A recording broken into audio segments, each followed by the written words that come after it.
बाबुराम भट्टराईलाई बालिन शाहको जवाफ, हजारौं घर भत्काएर फुटपाथ बनाउँदा सोच्नु पर्थ्यो।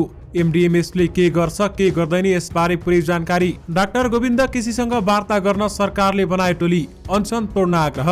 भारतीयमाथि ऐतिहासिक जित, नेपाल फाइनलमा। निर्वाचन खर्च नबुझाउने 1,23,000 जना उम्मेद्वार कारबाहीमा। चुनाव अघि शहीद परिवारलाई 1 लाख बाँड्ने प्रदेश सरकारको तयारी। डाक्टरको सुझाव, आफै सतर्क बन्नु नै डेङ्गुबाट बस्ने उपाय हो। 2 वर्ष अघि 8.25 करोडमा 24 आना जग्गा किनेको भेटियो। बालेन शाहसँग बाबुरामको माग, स्वरोजगार श्रमिकका लागि ठाउँ र समय तोकौं। प्रधानमन्त्री शेरबहादुर देउबासँग चुनाव लड्ने तयारीमा रहेका सागर ढकाल भन्छन् बिजोग रहेछ डडेलधुरा। प्रतिवेदन बुझाउने कि नबुझाउने विवादमा अल्झियो महाभियोग सिफारिस समिति। दशैंको टीका उत्तम साहित्य 11:51 आज रातिदेखि संसद अधिवेशन अन्त्य गर्न सिफारिस। भारतबाट घटेर आयो डिजेल र पेट्रोल र हवाई इन्धनको मूल्य। 1 महिनामा सुनको मूल्य तोलामा 4,700ले घट्यो। आज शनिबारदेखि दशैंको अग्रिम टिकट बुकिङ खुल्दै, कहाँ जान कति भाडा यसबारे पुरै जानकारी। आजदेखि देशभर सहुलियत पसल सञ्चालनमा आउने। थापा गाउँ क्षेत्रका अनधिकृत संरचनामाथि महानगरले चलायो डोजर। सुदर्शन थापा र पत्रकार सुजन श्रेष्ठ बीचको विवाद मिल्यो, दुवै पक्षबीच मिलापत्र। भुवन केशुले सल्लाहकार सदस्यमा ल्याए दीपाश्री निरौलालाई, विवाद थामथुम गर्ने प्रयास। रिलिजको 1 साता पहिले मल्टिप्लेक्सले खुलाए प्रेम गीत 3 को अग्रिम बुकिङ। 6 महिनाभित्र जरिवाना नतिरे। काठमाडौँ महानगरपालिकाका मेयर बालेन शाह, धरानका मेयर अर्क साम्पाङ र चितवनकी मेयर रेणु दाहाल सहितका मेयरको पद खारेज हुने। बालेन्द्र शाहको सपना, अब यस्तो बन्नेछ टुकुचा नदी र वरिपरिका संरचना। दर्शक महानुभावहरू नमस्कार। स्मार्ट खबरको न्युज बुलेटिनमा यहाँहरूलाई हार्दिक स्वागत छ।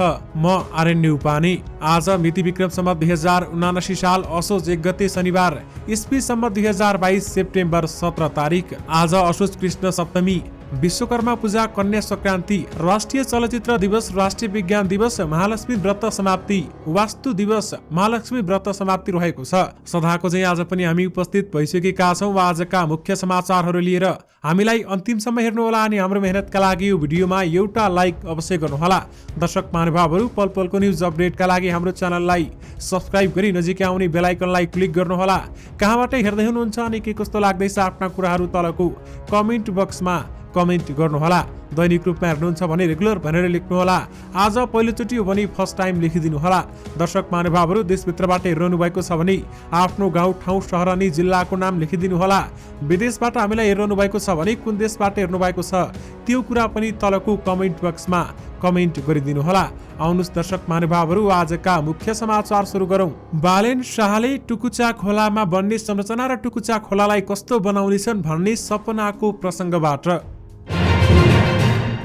दर्शक महानुभावहरू, काठमाडौँ महानगरपालिकाले मिचीको टुकुचा खोलाको इन्जिनियरिङ गरी नक्साङ्कन सहितको प्रतिवेदन तयार पारेको छ। प्रतिवेदनमा मिचीको टुकुचा मात्र देखाइएको छैन, अतिक्रमण हटाइपछि बनाइने संरचनाको ड्रोन समेत तयार पारिएको छ। शुक्रबारबाट महानगरपालिकाले हटाएको टुकुचा खोला खोज्न थालेको थियो भने महानगरपालिकाले वडा नम्बर 1 मा रहेको जैन नेपाल हलको कम्पाउन्डमा खोतल्दा खोला भेटिएको थियो। महानगरपालिकाले जारी गरेको प्रतिवेदनमा निर्मल निवास पछाडि सुनदेवीबाट सुरुङ भएको टुकुचा खोला नारायणी दरबार संग्रहालयभित्र कलकल बगिरहेको देखिन्छ। आफै इन्जिनियर समेत रहेका मेयर बालेन शाहको नेतृत्वमा तयार पारिएको टुकुचाको परिकल्पना यस्तो रहेको छ। तपाईहरूले ती तस्बिरहरू स्क्रिनमा देखिरहनु भएको छ। दर्शक महानुभावहरू, काठमाडौँ महानगरपालिकाका मेयर बालेन शाहले टुकुचा नदी अथवा टुकुचा खोलालाई यस्तो प्रकारको बनाउने बताएका छन्। उक्त तस्बिरहरू तपाईहरूले स्क्रिनमा देखिरहनु भएको छ। चुनावी खर्च विवरण समयमा नबुझाएपछि काठमाडौँ, पोखरा, विराटनगर, चितवन, पोखरा र वीरगञ्ज महानगरपालिकाका मेयरले निर्वाचन आयोगलाई 7.5 लाख रुपियाँ जरिवाना तिर्नुपर्ने भएको छ।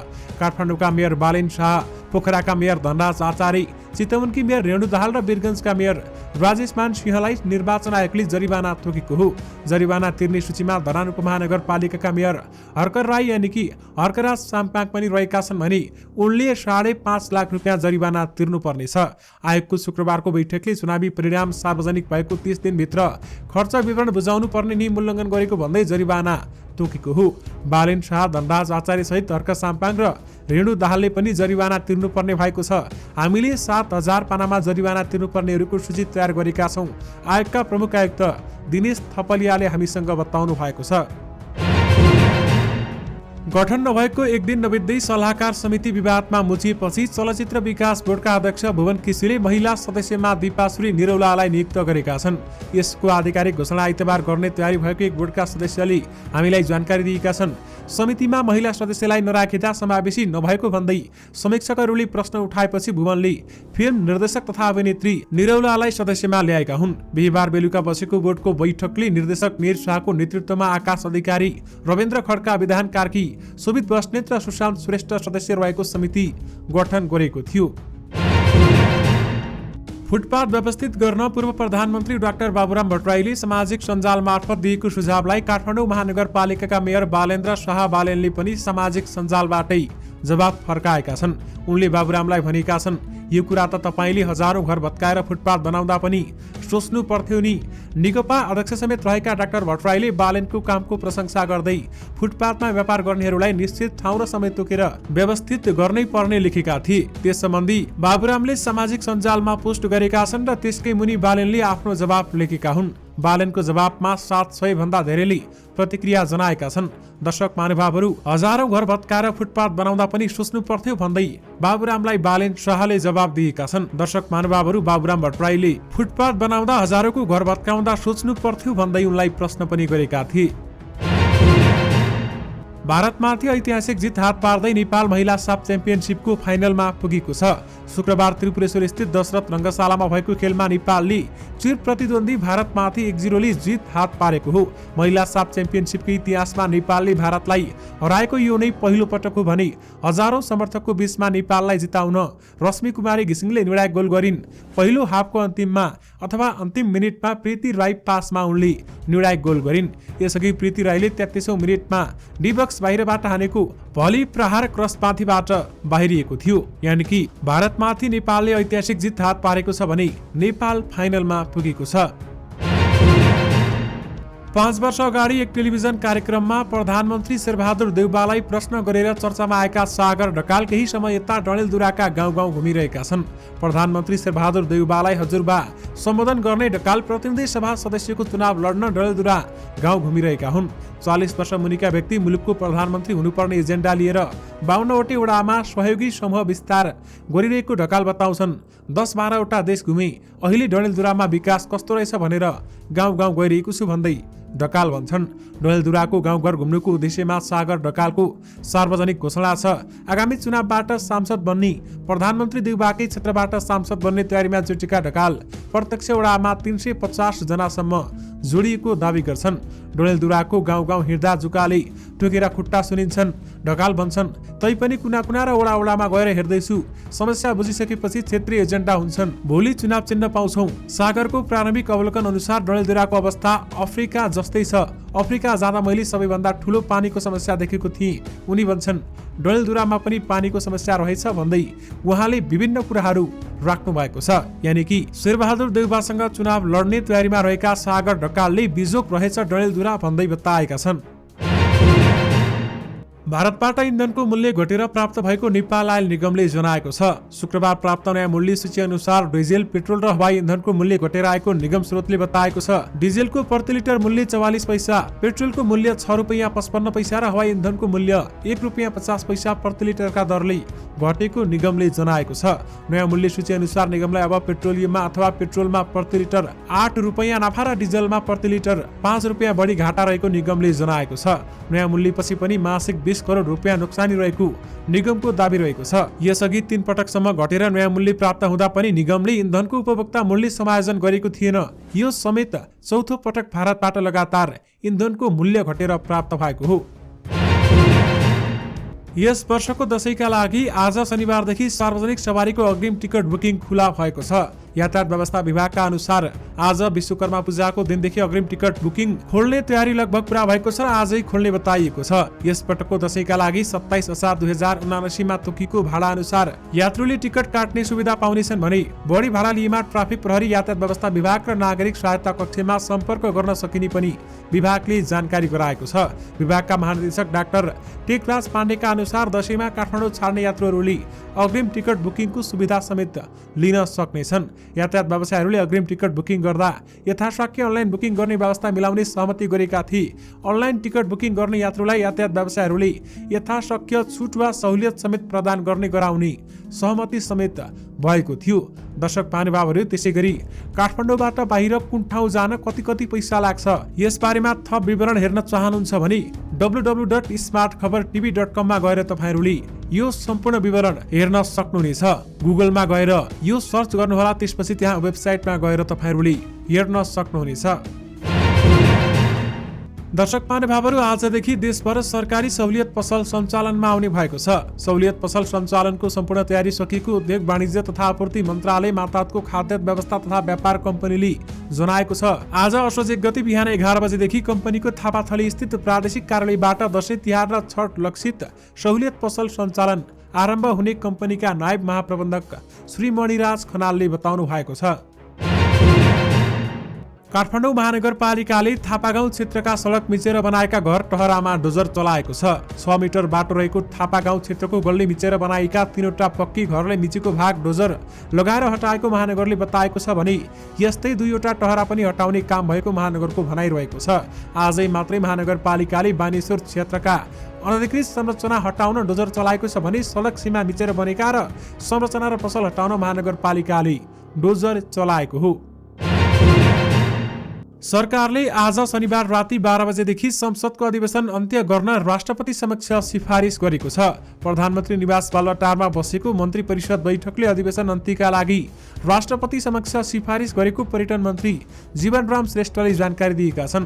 प्रतिनिधि सभा र प्रदेश सभा सदस्य चुनावका लागि निर्वाचन आयोगले समानुपातिक तर्फको उम्मेदवारी सूची बुझाउन असोज 2 गते र 3 गतेको समय तोकेको छ। समानुपातिक तर्फ उम्मेदवारको बन्द सूची बुझाउने अघिल्लो दिनसम्म चालु संसदको कार्यकाल रहने व्यवस्था रहेको छ। यस वर्ष विजयादशमीको साहित्य असोज 11 गते बुधबार बिहान 11:51 बजे उत्तम समय रहेको नेपाल पञ्चाङ्ग निर्णय विकास समितिले बताएको छ। त्यस दिन बिहान 10:34 बजे देवी विसर्जन गरी 11:51 बजेको साहित्यमा मान्यजनबाट देवीको प्रसादका रूपमा टीका लगाउन सकिने समेत समितिले जनाएको छ। पूर्वी मोहडा गरेर टीका लगाउनु पर्ने पनि समितिले जनाएको छ। विजयादशमीका दिन दिनभर टीका लगाउन सकिने भए पनि साहित्यमै टीका लगाउन चाहनेका लागि यो साहित्य दिएको समितिका अध्यक्ष प्राध्यापक श्रीकृष्ण अधिकारीले जानकारी गराउनु भएको छ। यानि कि दशैंको टीकाको उत्तम साहित्य 11:51 रहेको बताइएको छ। प्रधान न्यायाधीश चोलेन्द्र शमशेर जबराले 2 वर्ष अघि श्रीमती रेजी राणाको नाममा 24 आनाभन्दा बढी जग्गा जोडेको भेटिएको छ। न्याय परिषदले महाभियोग सिफारिस समितिलाई उपलब्ध गराएको जबराको सम्पत्ति विवरण अनुसार 17 असार 2077 मा उनले 1 रुपैयाँ 8 आना 3 पैसा एक दाम जग्गा किनेको पाइएको हो। यो जग्गा 8 करोड 26 लाखमा खरिद गरेको विवरणमा उल्लेख समेत गरिएको छ। जबरा प्रधान न्यायाधीश भएको 2 वर्षपछि रेजीको नाममा 1 रुपैयाँ 8 आना जग्गा किनेको देखिन्छ। डेंगू संक्रमणका कारण अस्पतालमा सर्वसाधारणको लामो लाइन रहेको छ। संक्रमणबाट बच्नका लागि अस्पतालहरू पुग्नेहरू बढेका छन्। अस्पतालका बेड भरिँदै गएका छन्। डेंगू संक्रमण भइसकेपछि अस्पताल जानुको विकल्प छैन, कारण यसको कुनै पनि औषधि बनिसकेको छैन। तर संक्रमित भएर अस्पताल जानुभन्दा संक्रमण हुनै नदिन सर्वसाधारण सतर्क बन्नुपर्ने संक्रमण रोग विशेषज्ञ तथा भाइरोलोजिस्ट डाक्टर लुला भट्ट बताउँछिन्। दर्शक महानुभावहरू, आफै सतर्क बन्नु नै डेंगूबाट बच्ने उपाय हो। तपाईहरू मच्छर अथवा लामखुट्टेको टोकाइबाट बस्नुहोला, यो नै विशेष र मुख्य उपाय हो। प्रदेशिक सरकारले शहीद परिवारलाई राहत वितरण गर्ने तयारी गरेको छ। प्रदेश तथा प्रतिनिधि सभा निर्वाचन अगाडि नै विभिन्न राजनीतिक आन्दोलनमा शहादत प्राप्त गरेका व्यक्तिका परिवारलाई जनही 1 लाख रुपियाँको दरले राहत वितरण गर्ने गरी तयारी गरेको हो। निर्वाचन आयोगले स्थानीय तहको चुनावमा खर्च विवरण नबुझाउने 1,23,624 जना उम्मेद्वारलाई जरिवाना तोकेको छ। आयोगले निर्वाचन खर्च नबुझाउने महानगरपालिकाका मेयर र उपमेयरका उम्मेद्वारलाई 7.5 लाख रुपियाँ जरिवाना तोकेको छ। महानगरका वडा सदस्य तथा वडाका वडा अध्यक्ष उम्मेद्वारले 3 लाख रुपियाँ जरिवाना तिर्नुपर्नेछ भन्दै बताइएको छ। स्वास्थ्य सेवा सुधारको माग राख्दै 5 दिनदेखि आमरण अनसनमा बसेका डाक्टर गोविन्द केसीसँग वार्ता गर्न सरकारले वार्ता टोली गठन गरेको छ। सरकारले प्रधानमन्त्री तथा मन्त्री परिषदको कार्यालयका सचिवको संयोजकतामा वार्ता टोली गठन गरेको जनाएको छ। प्रधानमन्त्री कार्यालयले शुक्रबार एक विज्ञप्ति जारी गर्दै स्वास्थ्य तथा जनसङ्ख्या मन्त्रालय र शिक्षा मन्त्रालयका सचिव र नेपाल चिकित्सक संघका प्रतिनिधि सदस्य रहने गरी वार्ता टोली गठन गरेको समेत जनाएको छ। चिकित्सक संघका प्रतिनिधिलाई भने डाक्टर केसी र सरकार दुवैको मध्यस्थतामा गर्ने गरी टोलीमा राखिएको छ।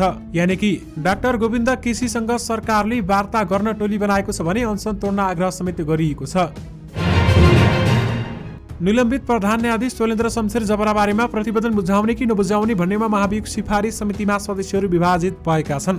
सत्तारूढ नेपाली कांग्रेस र माओवादी केन्द्रका सांसदहरूले संसदको कार्यालय सकिनु अघि नै प्रतिवेदन तयार पारेर सभामुखलाई बुझाउन चाहेका छन् र तर प्रमुख प्रतिपक्षी नेकपा एमालेका सांसदहरूले भने अध्ययन नै पूरा नभएको बताएका छन्।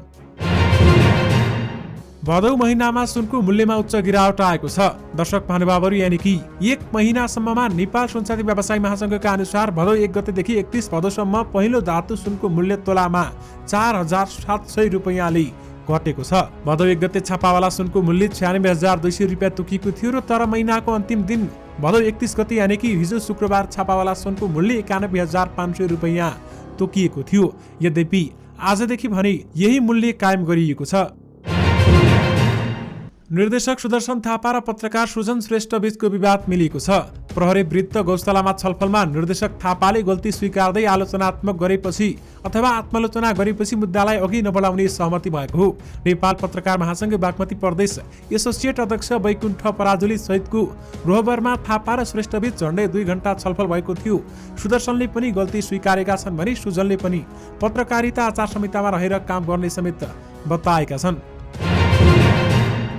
फिल्म रिलिज हुन 7 दिन बाँकी रहँदै नेपाली मल्टिप्लेक्स हलहरूले प्रेमगीत 3 को अग्रिम टिकट बुकिङ खुला गरेका छन्। क्युएफएक्स बाहेकका हलहरू एफ क्यूब, 10 सिनेसेफ लगायतले अग्रिम बुकिङ खुलाएका हुन् भने क्युएफएक्स र बिग मुभिजले केही दिनमै नेपाली संस्करणको बुकिङ खुलाउने जनाएका छन्। असोज 7 गते नेपालमा प्रेमगीत 3 को नेपाली र हिन्दी संस्करणमा एकैसाथ प्रदर्शन हुने तयारीमा छन् भने यसअघि तेलुगु फिल्म केजीएफ 2 को अग्रिम बुकिङ पनि एक साता रिलिज हुन बाँकी रहँदै खुलाइएको थियो। दर्शक महानुभावहरू, अहिले नेपालमा एमडीएमएस लागू हुँदैछ। तपाईको यो मोबाइल एमडीएमएस प्रणालीमा दर्ता छ। नेपाल दूरसञ्चार प्राधिकरणले बिहीबारदेखि मोबाइलमा फरक फरक सेवा प्रदायकले सन्देश पठाइरहँदा यसबारेमा धेरैजना अन्यलमा छन्। यही बेलामा हल्ला चलेको छ विदेशबाट उपहार स्वरूप ल्याएको वा पठाएको मोबाइल अब चल्दैन रे। यति मात्रै होइन, 30 भदौदेखि बिहीबारदेखि एमडीएमएस बारेका धेरै विषय सरकारले स्पष्ट गरेको छैन। यसले गर्दा विदेशबाट उपहार स्वरूप आउने फोनको लाभ उठाइरहेका र उठाउने दाउमा रहेका धेरै व्यक्ति थप अन्यलमा परेका छन्। दर्शक महानुभावहरू, तपाईहरूले यसमा प्रश्न के बुझ्नुस् भने अहिलेसम्म जति नेपालमा फोन आएका छन् अथवा कुनै साथीले विदेशबाट पठाएको छ अथवा विदेशबाट तपाईहरूले नै नेपाल ल्याउनु भएको छ, नेपालमा जति फोनहरू अहिले उपलब्ध छन् उनीहरूमा एमडीएमएस लागू हुँदैन। यानि कि त्यो अलरेडी नै दर्ता भएको छ। नेपाल सरकारले सबै फोनहरूलाई दर्ता गरिसकेको छ। अहिले नेपालमा जति फोनहरू छन् ती सबै फोनहरू दर्ता भइसकेका छन्। उक्त फोनहरू दर्ता गर्नु पर्दैन। उक्त फोनमा सबै सिमहरू चल्नेछन्। त्यसैगरी दर्शक महानुभावहरू, एमडीएमएसले एउटा भ्रम के छरेको छ भने विदेशबाट आउने फोनहरू नेपालमा ल्याएपछि चल्दैन भन्ने एउटा भ्रम फैलिएको छ। दर्शक महानुभावहरू, यथार्थ भने त्यो होइन। एमडीएमएसमा के लागू हुन्छ भने तपाईले यदि एमडीएमएस लागू भइसकेपछि पनि विदेशबाट अथवा बाहिर देशबाट नेपालमा फोन ल्याउनु भयो भने मोबाइल फोन त चल्छ तर त्यसमा सिम चल्दैन अथवा तपाईले त्यसबाट कल गर्न सक्नुहुन्न। तपाईले उक्त मोबाइल फोनलाई चलाउन पनि सक्नुहुन्छ, यद्यपि फोन अथवा सिमहरू त्यो मोबाइलमा लाग्दैन र यद्यपि उक्त फोनलाई तपाईहरूले आईएमईआई नम्बर अथवा एमडीएमएस प्रणालीमा दर्ता गर्नुभयो भने उक्त फोनमा सिमहरू पनि चल्नेछन्। त्यसकारण तपाईहरूले जति फोनहरू यसपछि विदेशबाट ल्याउनुहुन्छ ती फोनहरूलाई आईएमईआई नम्बर दर्ता भएको सोध्नुहोला अथवा जुन पसलबाट तपाईहरू किन्दै हुनुहुन्छ त्यसमा आईएमईआई नम्बर नेपालमा दर्ता भएको छ कि छैन भनेर सोध्नुहोला। यदि तपाईले पनि आफै चेक गर्न चाहनुहुन्छ भने दर्ता भएको छ कि छैन भनेर चेक गर्न सक्नुहुनेछ र साथमा तपाईहरूले मोबाइल किनिसकेपछि पनि दर्ता गर्न सक्नुहुनेछ। दर्शक महानुभावहरू, यो सँगै तपाईहरूमा आजका सबै मुख्य समाचारहरू राखिसकेका छौं। फेरि पनि तपाईहरूमा नयाँ मुख्य समाचारको साथमा उपस्थित हुने नै छौं। अहिलेलाई भने मलाई बिदा दिनुहोस्। नमस्कार।